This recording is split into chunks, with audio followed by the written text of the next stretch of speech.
Caretaker সরকার যদি আবার ফিরে আসে, অনেকে সেটা সিমেন্ট বাজার হওয়ার জন্য অনুকম্পা নেওয়ার জন্য অতীত ছিল, জনগণের অভিপ্রায় ছিল, এটা সবকিছুর উপরে বলে আর্টিকেল 7 আছে। সেই কারণে আমরা অ্যাকসেপ্ট করে নিয়েছি, আমরা কোঅপারেট করেছি। গভর্নমেন্টের নেতৃত্বে কিন্তু আগামী নির্বাচন হবে।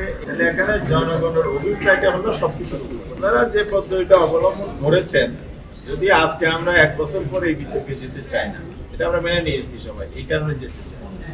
কিন্তু প্রশ্নটা অনেকেই রেজ করেছে, আমরা না, অনেকেই আইনজ্ঞরাও রেজ করেছে।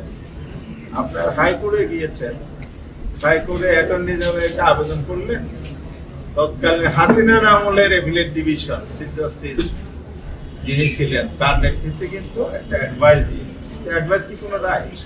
অ্যাডভাইসের মধ্যে কনস্টিটিউশন হয়, কনস্টিটিউশন অ্যাপয়েন্টমেন্ট হয়? নো, কনস্টিটিউশন অ্যাপয়েন্টমেন্ট একটা অ্যাডভাইসের ভিত্তিতে হতে পারে, একটা হিয়ারিংও হয়নি, গ্যাজেট নাই, সার্টিফিকেট কপি নাই, রায় হিসেবে এটা প্রকাশিত হয়, একটা লেটার, সেখানে তার প্রেক্ষিতে মানে এটা দুর্বল ভিত্তির উপরে।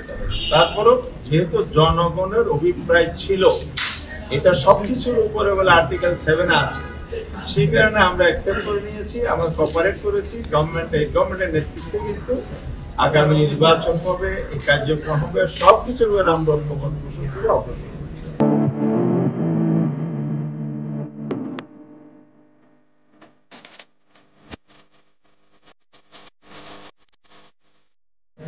এটা কেন? ন্যাশনাল গ্রেটার ইন্টারেস্টের সাথে রাষ্ট্রের নিরাপত্তা, জনগণের নিরাপত্তা, এই রাষ্ট্রকে টিকিয়ে রাখতে হলে একটি সরকার লাগবে, সরকার রান করাইতে হবে, দেশ এবং জনগণের সাথে আমরা সাপোর্ট করে দিয়েছি, সামনে আমরা যাব।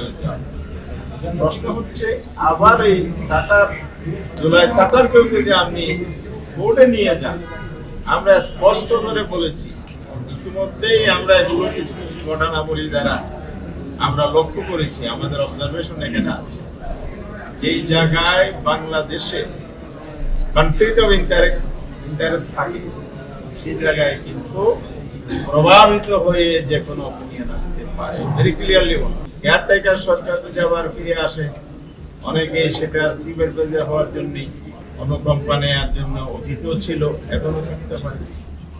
আবার অনেকে মনে করে যে আমি যদি এই জায়গায় একটু সুবিধা দিয়ে থাকে, আমি আবার বড় সুবিধার দিকে যেতে পারবো। অর্থাৎ পেশাগত এবং পার্সোনাল স্বার্থ যখন কনফ্লিক্ট করে, সে জায়গায় মানুষের হিউম্যান নেচার হচ্ছে তার পার্সোনাল ইন্টারেস্ট প্রায়োরিটি।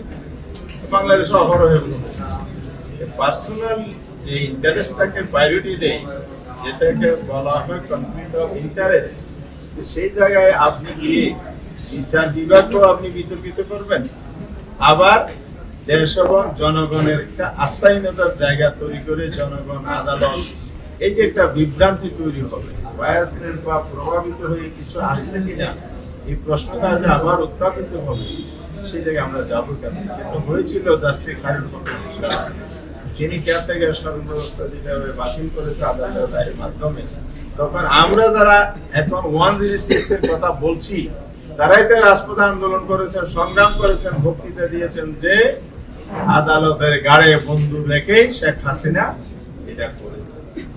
আপনার আগের বক্তব্য, আজকের উইমত, একটার সাথে একটা সবিরোধী। তার মানে এই ঐক্যমত কমিশনের ভিতরে কিন্তু বহুবার আলোচনা হয়েছে, আদালতকে আমরা বিতর্ক করতে চাই, এটা জনগণের আশ্রয়স্থল।